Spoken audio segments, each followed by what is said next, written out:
Perfeito, Alessandro. Você falando aí, eu comecei a pensar em algumas coisas que estão escritas aqui no seu livro e outras coisas que vão surgindo. Uma delas, quando nós vemos, por exemplo, é claro que você explicou aí a questão do cânon, de onde que vem essa origem. Nós temos o depósito da fé. A igreja, né, povo de Deus, posteriormente vai catalogar os livros sagrados, né?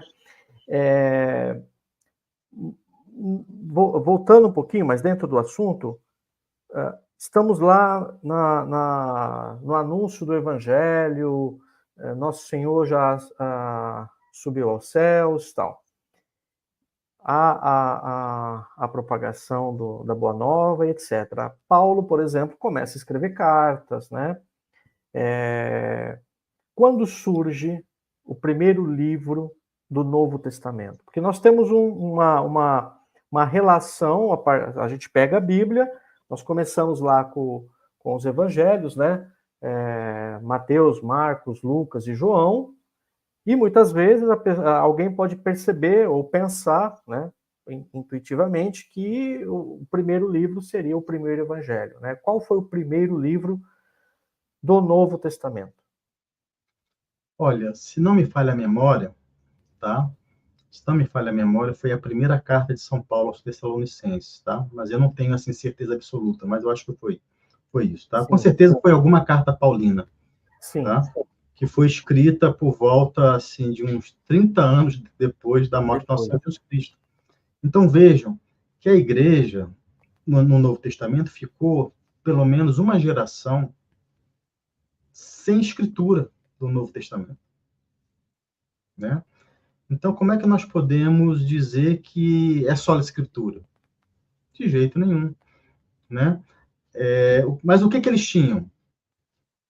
Eles tinham a igreja, eles tinham os bispos, né? Eles tinham os sucessores dos apóstolos, né? Eles tinham os sacramentos e a revelação sendo transmitida por via oral.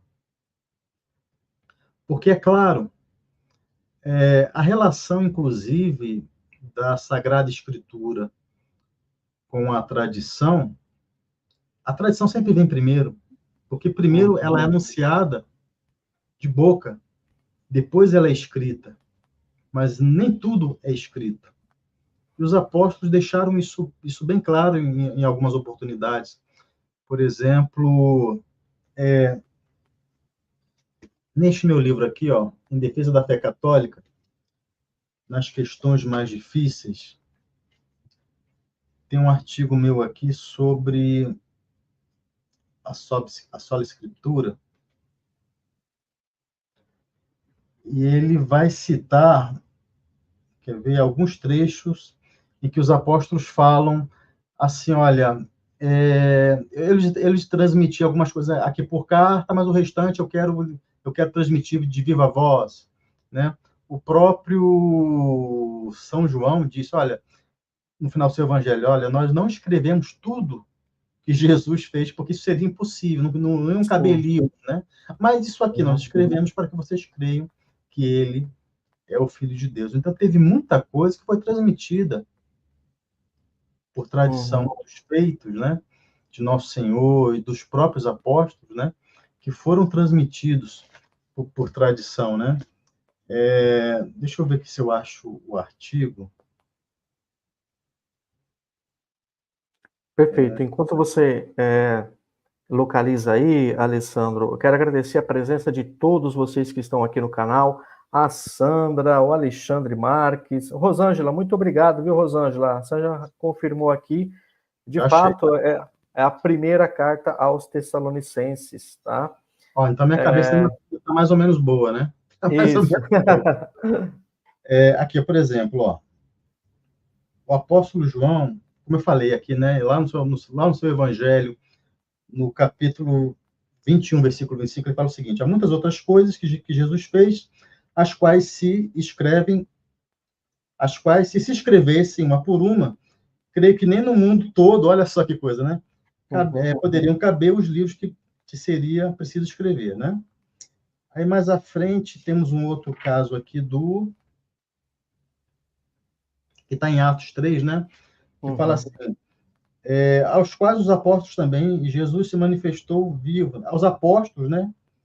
Também Jesus se manifestou vivo depois da sua paixão, com muitas provas, né? Aparecendo-lhes por 40 dias e falando do reino de Deus.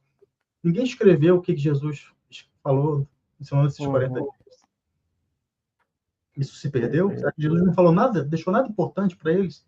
Por esses 40 dias? Né? Então, isso foi transmitido por tradição, né? Então, na segunda carta de São João, lá no capítulo 1, versículo 12, ele fala aqui, ó, embora eu tivesse muitas coisas a escrever-vos, não quis fazê-lo por papel e tinta, porque espero ter convosco palavras de viva voz, para que a vossa alegria seja perfeita. Então, ele falou assim, olha, não vou escrever, a gente vai falar aí pessoalmente, né? E também lá em João 3, no capítulo 1, versículo 13 a 14, ele fala o seguinte, também, eu tinha mais coisas a escrever-te, porém não quis fazê-lo por meio de tinta e pena, porque espero ver-te em breve e falaremos de viva voz. Né? Perfeito. Então, tem muitos exemplos aqui, né?